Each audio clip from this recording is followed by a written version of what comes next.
auditeurs et téléspectateurs de la radio et télévision Tambara, vous pouvez désormais suivre votre chaîne de télévision préférée Tambara sur le satellite BadrSat 7, angle 26 degrés Est, fréquence 11010, polarisation verticale, symbole REC 27500.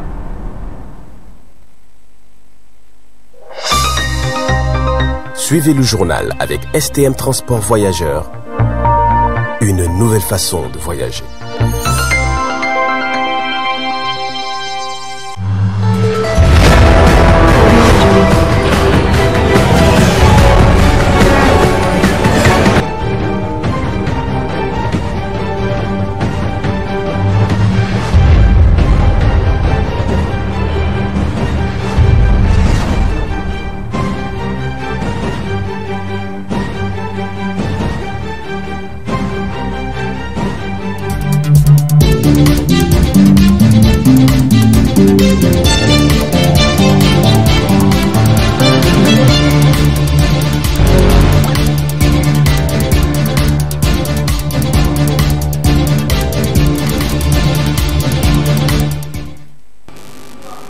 Bonsoir messieurs et dames, très ravi et réel plaisir pour moi de vous retrouver pour ce 20h15 sur la voie et le miroir de la femme. Atelier de lancement de la feuille de route pour la révision de la politique nationale de protection sociale au Niger ce 3 septembre 2025, co-organisé par le ministère de la fonction publique, du travail et de l'emploi et celui de la population, de l'action sociale et de la solidarité nationale avec l'appui de l'UNICEF. Reportage. Le ministère de la fonction publique, du travail et de l'emploi, en collaboration avec le ministère de la population, de l'action sociale et de la solidarité nationale, avec l'appui de l'UNICEF, le Fonds des Nations Unies pour l'enfance, ont organisé un atelier de révision de la politique nationale de protection sociale. La cérémonie de lancement de la feuille de route a eu lieu ce 3 septembre 2025, marquant ainsi un pas important vers la mise en place d'un système de protection sociale efficace pour les populations vulnérables du Niger. La cérémonie a débuté avec l'allocution de la représentante de l'UNICEF qui a souligné l'importance de la protection sociale pour les populations vulnérables, notamment les enfants, les femmes et les personnes âgées. Elle a également mis en avant le soutien de l'UNICEF à cette initiative qui vise à améliorer la vie des populations les plus démunies. Cet engagement autour de la révision de la politique nationale de protection sociale et l'aboutissement d'un processus de concertation ordonné par le gouvernement avec l'appui du système des Nations Unies et de la Banque mondiale. Il vise à doter le pays, dans un délai raisonnable, d'un nouveau référentiel en matière de protection sociale dans le but de contribuer à la réduction de la pauvreté, des inégalités et des injustices économiques, sociales et institutionnelles pour construire une citoyenneté sociale juste où les titulaires de droits à la protection et à la promotion sociale voient leurs droits réalisés et leur capacité à vivre une vie adéquate, améliorée. Le Niger a toujours exprimé une forte volonté politique de placer la protection sociale au centre de ses priorités en tant que politique publique qui garantit les fondements d'une société juste et équitable en complémentarité avec d'autres priorités nationales comme la sécurité alimentaire et nutritionnelle et le développement agricole durable. Les partenaires apprécient à juste titre les efforts entrepris par le gouvernement et c'est ici le lieu de vous assurer une fois de plus que nous serons à vos côtés. En notre nom à tous et toutes, je renouvelle la manifestation de notre volonté d'accompagner le gouvernement du Niger dans ses efforts pour réduire la vulnérabilité individuelle et celle des ménages dans tout le pays.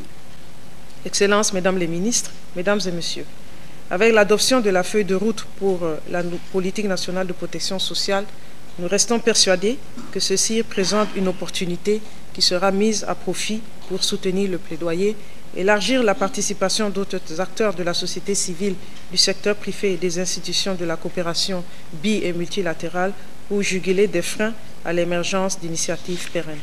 En effet, le besoin d'accroître la couverture de la protection sociale et des systèmes d'information sont d'autant plus importants qu'ils permettront une meilleure identification des couches les plus vulnérables et facilitera ainsi le ciblage. La ministre de la fonction publique du travail et de l'emploi a ensuite pris la parole pour présenter les objectifs de la politique nationale de protection sociale. Elle a insisté sur la nécessité de mettre en place des mécanismes de protection sociale pour les populations les plus vulnérables, qui sont souvent exposées à des risques tels que la pauvreté, la maladie et la violence. En effet, notre pays fait face à un contexte de pauvreté persistante. Selon les données les plus récentes, une proportion importante de notre population vit encore en dessous du seuil de pauvreté, exposée aux chocs économiques, climatiques et sécuritaires. Ces vulnérabilités multiples rendent indispensable une réponse publique structurée, inclusive et durable. C'est dans cette dynamique que les plus hautes autorités de notre pays, avec en tête le général d'armée Abdourahmane Tchani, président de la République, chef de l'État, et son Excellence, le Premier ministre, M. Lamine Mohamed Zen, Premier ministre, ministre de l'Économie et des Finances, ont exprimé avec force et clarté leur volonté de placer la protection sociale au cœur des priorités nationales. L'atelier qui nous réunit aujourd'hui a pour objectif de mobiliser l'engagement politique, technique et financier des acteurs et partenaires autour de ce projet. Il s'agit d'un moment charnière pour construire ensemble une feuille de route claire, réaliste et inclusive qui garantira le succès du processus. À cet effet, nous comptons sur la collaboration active de tous les acteurs, institutions publiques, collectivités territoriales, sociétés civiles, secteur privé et partenaires techniques et financiers. Car seule une action concertée permettra de construire un système de protection sociale plus solide, plus efficace et véritablement protecteur pour nos concitoyens. Je fonde l'espoir que les échanges de cet atelier seront riches, participatifs et porteurs d'une vision partagée. Ensemble, engageons-nous pour doter notre pays, le Niger, d'une politique de protection sociale renouvelée, ambitieuse et à la hauteur des attentes de notre peuple. L'activité a continué avec la présentation du cadre institutionnel de la protection sociale au Niger. Les participants ont pu discuter des défis et des opportunités pour la mise en œuvre de la politique nationale de protection sociale. Ils ont également identifié les acteurs clés impliqués dans la protection sociale, notamment les ministères, les organisations non gouvernementales et les communautés locales. La mise en place d'un système de protection sociale efficace au Niger pose plusieurs défis, notamment la faiblesse des ressources financières et humaines, ainsi que la difficulté d'accéder à certaines zones rurales.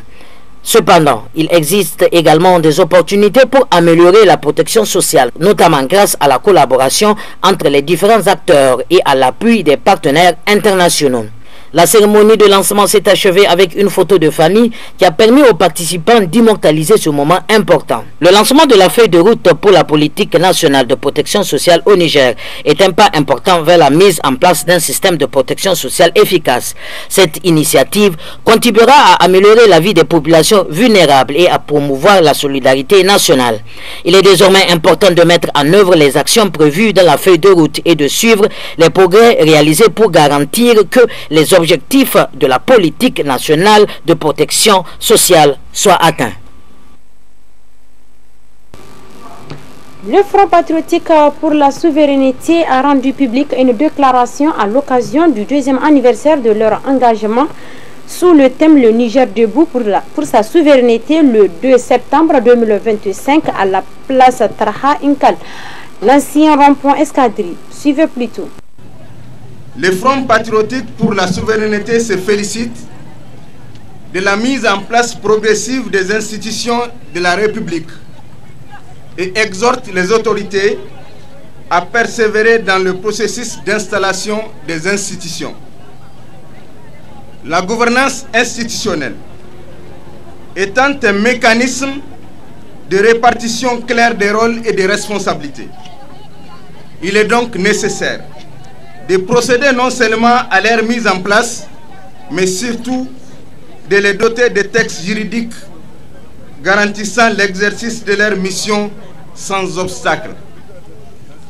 Dans ce contexte de refondation, l'exécutif reste au centre de tout. C'est de lui que tout se construit et se défait. C'est de l'exécutif que découle dans une certaine mesure la création de certaines institutions, des contournements de l'appareil judiciaire, empêchant la judiciarisation de certains dossiers, qui pourtant restent sensibles aux yeux des citoyens.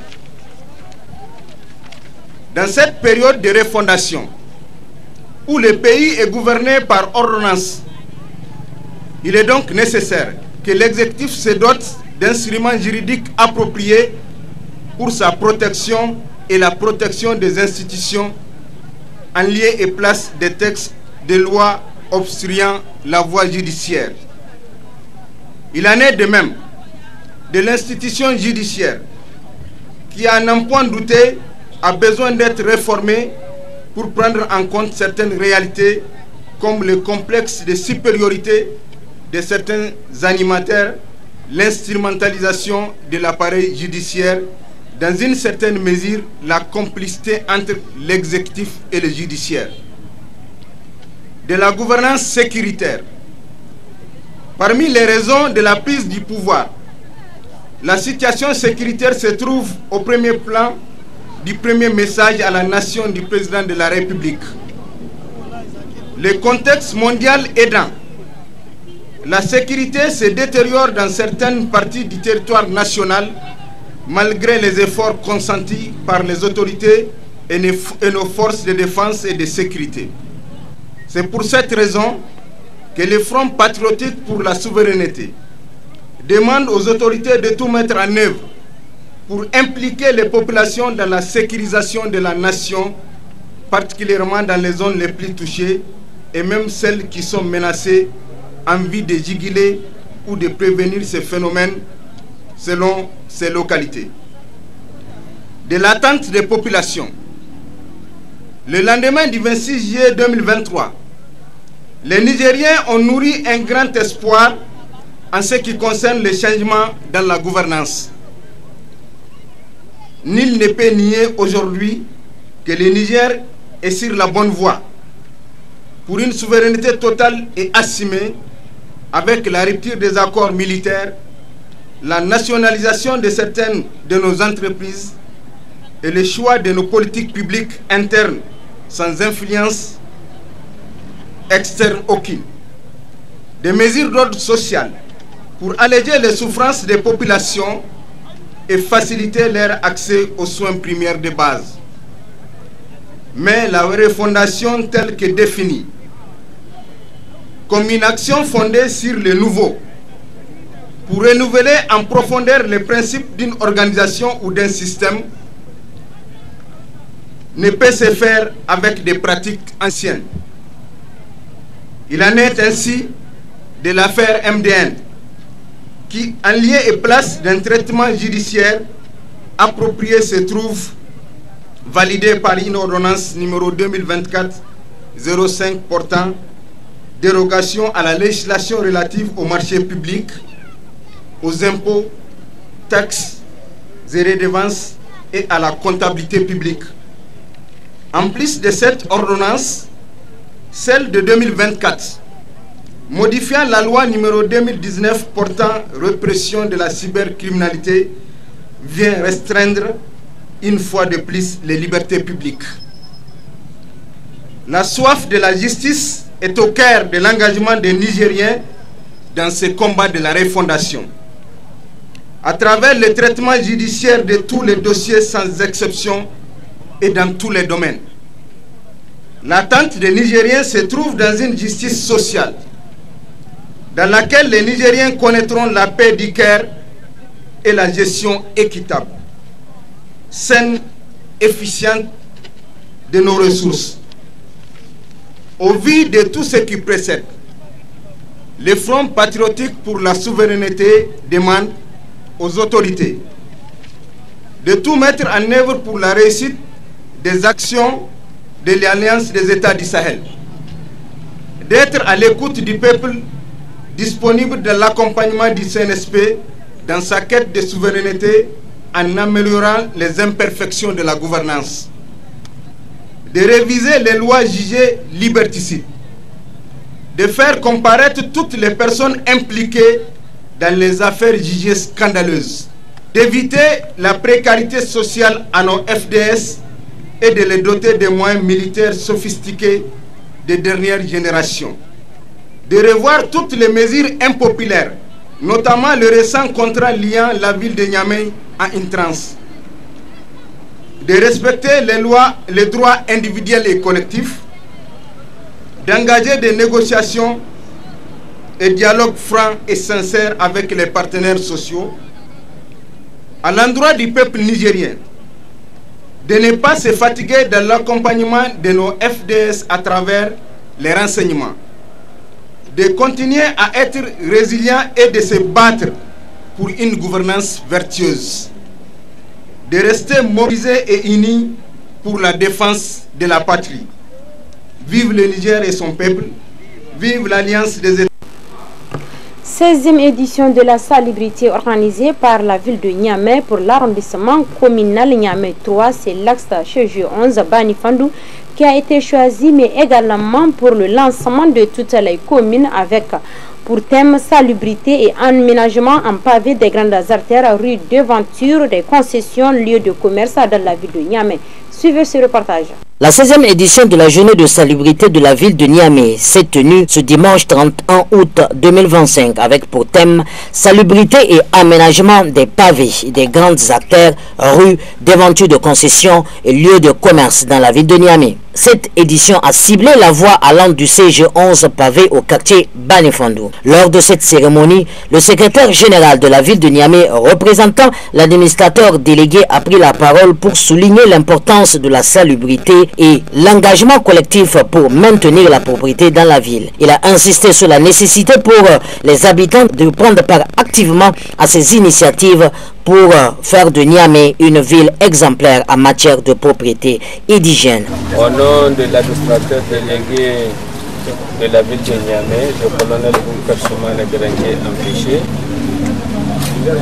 et au nom de l'ensemble des équipes qui nous accompagnent, et au mien propre, nous avons le plaisir de lancer aujourd'hui la 16e édition de la journée mensuelle de salubrité, dont le thème est salubrité et aménagement en pavé des grandes artères, rues, des vendeurs de concessions et lieux de commerce dans la ville de Niamey.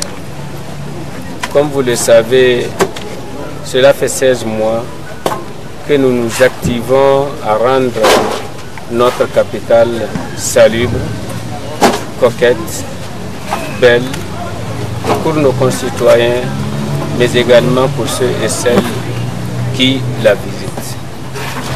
Nous avons un appel solennel à lancer à l'endroit de la population. Nous ne cesserons jamais de le répéter. Nous sommes vos serviteurs et nous avons besoin de votre accompagnement et de votre amour. Vive la ville de Niamey, vive la salubrité, je vous remercie. Le premier responsable de la commune 3 a également pris la parole pour encourager la population à pérenniser les efforts de salubrité. Il a rappelé que la salubrité est une affaire qui concerne tout le monde et que chaque citoyen a un rôle à jouer pour maintenir la propriété de la ville. Nous sommes dans la 16e édition de la salubrité mensuelle organisée par la ville de Niamey. Donc nous sommes ici à mon CG11. Vraiment une salubrité, comme je dis, mensuelle. Nous remercions tous nos partenaires, la jeunesse, le mouvement Garoupa, n'est-ce pas, les chefs de quartier, n'est-ce pas, et tous les partenaires, les appels aussi qui nous accompagnent depuis déjà un bon moment. Donc nous lançons un appel à la population. Cette affaire est la leur. Nous avons beau venir en fait à la fin du mois, si elle ne s'implique pas elle-même, nous ne serons pas trop à l'aise. Donc vraiment la salubrité, c'est pour elle. C'est un truc qui doit être journalier par hebdomadaire. Avant que nous venions, les gens doivent sortir presque tous les jours. Devant toutes leurs maisons, les écoles aussi, vous voyez, mais tellement de choses ici à réduire. En fait, nous allons faire ce qu'on peut ici aujourd'hui partir. Il faut que demain les gens du quartier prennent la relève eux-mêmes. Sans quoi, une fois le mois, en fait, il y a plusieurs quartiers, il y a plusieurs rues, on ne pourra pas faire tout en même temps. Donc les gens, s'ils ne comprennent pas vraiment, ça va être très difficile. En tout cas, le cadre, c'est leur cadre, il faut que ce soit que l'entretien bien, qu'il soit propre et que le soit sécurité. Merci beaucoup. Les participants ont procédé au nettoyage de la voie ciblée, renforçant ainsi l'engagement collectif pour une ville propre et saine. Cette initiative s'inscrit dans la lignée des actions menées par la ville de Niamey pour promouvoir la propriété et l'hygiène, telle que la 15e édition qui avait pour thème la salubrité et entretien des citoyens, ouvrages d'assainissement.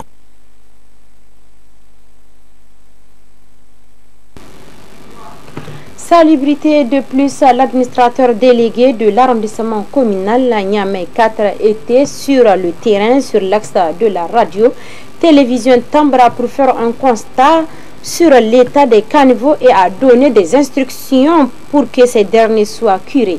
Ce reportage. L'administrateur délégué de l'arrondissement communal Niamey 4 a effectué une tournée de contrôle des différentes artères de sa commune pour évaluer l'état des caniveaux. Cette initiative vise à garantir la bonne évacuation des eaux pluviales et à prévenir les inondations. Au cours de sa tournée, l'administrateur délégué a pu constater l'état des caniveaux dans les différentes artères de la commune. Il a identifié les zones où les caniveaux étaient obstrués et a décidé de procéder à leur curage pour assurer une bonne évacuation. L'administrateur délégué a donné des instructions pour que les caniveaux soient curés immédiatement. Cette opération vise à garantir la fluidité de l'écoulement des eaux pluviales et à prévenir les inondations qui pourraient causer des dégâts aux biens et aux personnes. L'administrateur délégué a profité de notre antenne pour lancer un appel à la population riveraine pour qu'elle participe à l'entretien des caniveaux. Il a souligné l'importance de la collaboration entre les autorités et les citoyens pour maintenir la propriété et la sécurité des quartiers. La dernière pluie, il y a eu une inondation dans cette voie-là. Donc nous avons constaté que c'est un problème de curage des caniveaux. C'est pourquoi je suis là pour voir l'état de ces caniveaux. Et voilà pourquoi nous sommes en train de curer ces caniveaux pour permettre le coulement de l'eau. Oui, nous avons quand même, effectivement, ça fait des années que ces caniveaux n'ont pas été curés. Donc c'est pourquoi je suis venu en personne pour constater et puis procéder au curage de ces caniveaux pour permettre, alors, comme je l'ai dit tantôt, le passage des eaux. Effectivement. Ça fait des années effectivement que ces caniveaux n'ont pas été curés. Je lance un appel à la population au sens de civisme et de patriotisme. Nous avons constaté qu'on est en train d'enlever des plastiques, des cailloux. J'appelle la population quand même d'arrêter de jeter des déchets dans les caniveaux. Parce que c'est ça qui obstrue le passage d'eau. Je lance encore un appel à la population quand même de nous accompagner dans l'embellissement de la ville de Niamey. La tournée de contrôle de l'administrateur délégué de l'arrondissement communal Niamey 4 est une initiative louable qui vise à améliorer la gestion des eaux pluviales dans la commune. L'appel lancé à la population riveraine est un rappel de l'importance de la responsabilité partagée pour le maintien de la propriété et de la sécurité des quartiers. Dans le cadre de la clôture des grandes vacances de la structure du département de Saï organisée par Afissa Niger en les offrant des kits scolaires de précision dans cet extrait.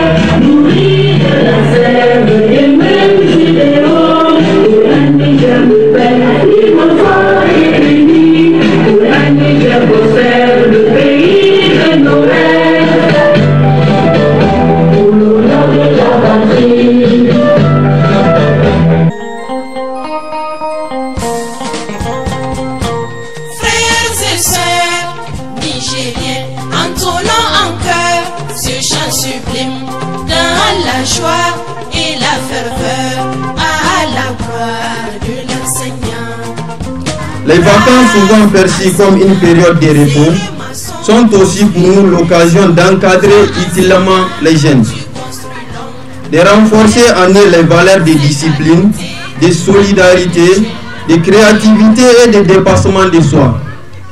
Durant ces quelques semaines, plusieurs activités ont été menées avec rigueur et enthousiasme, à savoir des ateliers éducatifs et culturels, des compétitions sportives, des cours de renforcement dans les matières clés.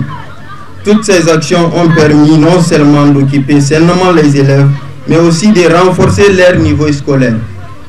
Nous tenons à exprimer notre profonde gratitude à l'ensemble des enseignants qui, par leur engagement, leur patience et leur passion, ont su guider, inspirer et accompagner les élèves tout au long de leur parcours. Je voudrais réserver une mention toute particulière à un partenaire dont l'engagement, la générosité et le professionnalisme ont grandement contribué à la réussite des activités de ces vacances. L'Association pour la formation d'insertion de la solidarité au Niger, AFIS Niger. Grâce à son appui constant et multiforme, nous avons pu organiser des sessions de formation de qualité, mettre en place des ateliers éducatifs enrichissants et offrir aux élèves un encadrement digne des grandes initiatives citoyennes.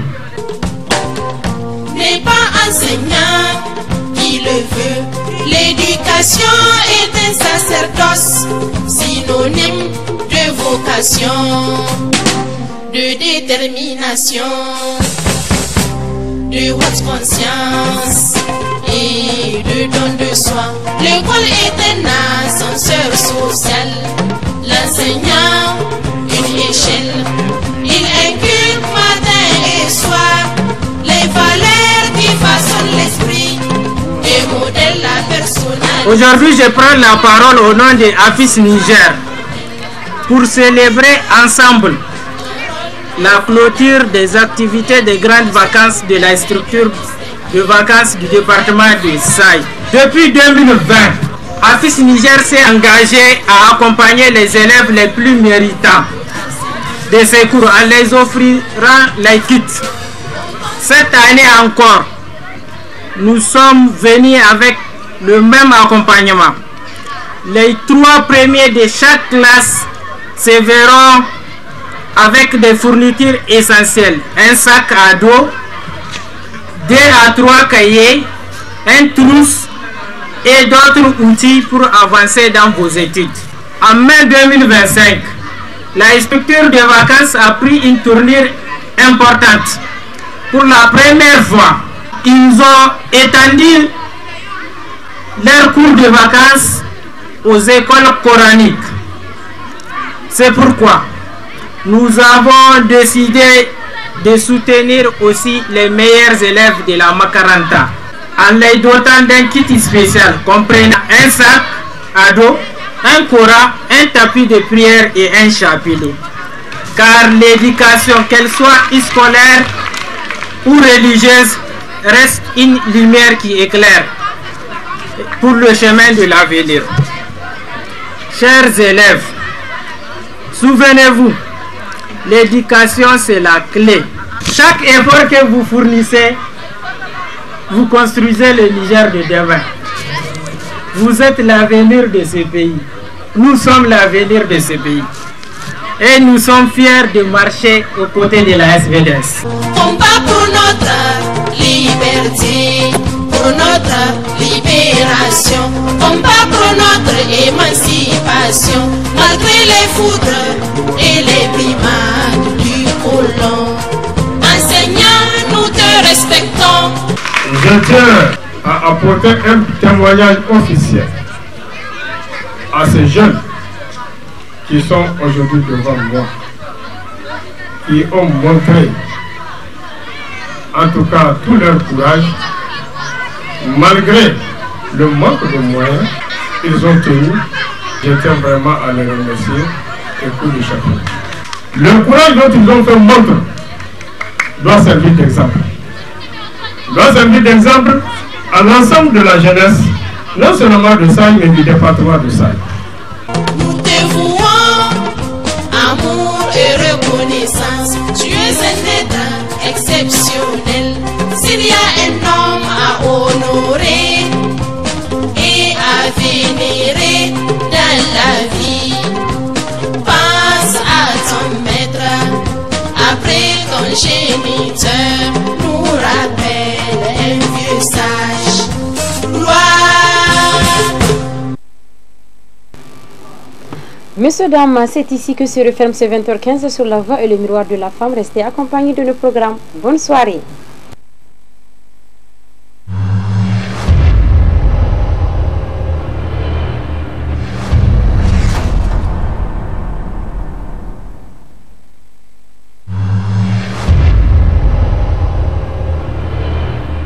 Chers auditeurs et téléspectateurs de la radio et télévision Tambara, vous pouvez désormais suivre votre chaîne de télévision préférée Tambara sur le satellite BadrSat 7, angle 26 degrés Est, fréquence 11010, polarisation verticale, symbole REC 27500.